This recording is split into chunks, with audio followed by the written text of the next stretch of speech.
Party की चमचमाती लाइटों के बीच हर मेहमान अपनी अपनी प्लेटों में इतरा रहा था, लेकिन तभी वहां एक ऐसा तूफान आने वाला था जिसकी किसी ने कल्पना भी नहीं की थी।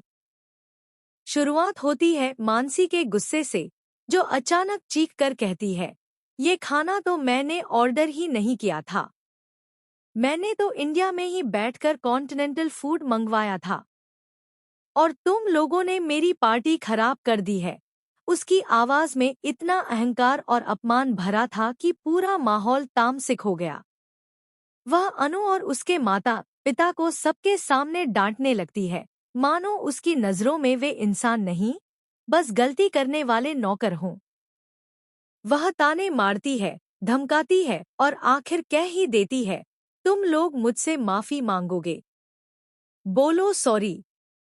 अनु सहम गई थी। उसकी माँ पुष्पा जी और पिता गोपाल जी भी स्तब्ध खड़े थे।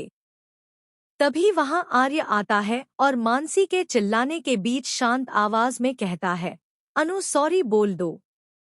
लेकिन उसकी आंखों में कुछ अलग था। एक ऐसा रहस्य, एक ऐसी सच्चाई जिसे मानसी समझ भी नहीं सकती थी। इस पूरे ड्रामे की शुरुआत तो उससे पहले ही हो चुकी थी, जब अनु, उसके पेरेंट्स और गंगा माई खाना लेकर पार्टी की ओर निकलते हैं। घर में सब मिलकर खाना बना रहे थे, तभी रसगुल्ले अचानक विपिन के हाथ से गिर जाते हैं। सब घबरा जाते हैं, लेकिन गंगा माई मुस्कुराकर कहती हैं, चिंता मत करो, हम कुछ और बना लेंगे। और फिर वह तुरंत शाही टुकड़ा बनाने में लग जाती हैं। घर में हलचल, तनाव और तैयारियों के बीच भी गंगा माई की नजर कहीं और थी, अनु और आर्य पर। गंगा माई वो सब देख चुकी थी, जो बाकी किसी की नजरों से छुपा था। उन्होंने वो पल भी देखा था जब अनु के दुपट्टे में अचानक आग लग गई थी और आर्य ने बिना किसी डर के उसकी जान बचाई थी। उन्होंने यह भी देखा था कि आर्य को चोट लगी तो अनु कैसे डर से तड़प उठी थी। गंगा माई ने पहली ही नजर में समझ लिया था कि इन दोनों के बीच एक ऐसा रिश्ता है जो केवल नजरें नहीं, दिलों की धड़कनें भी बयान करती हैं।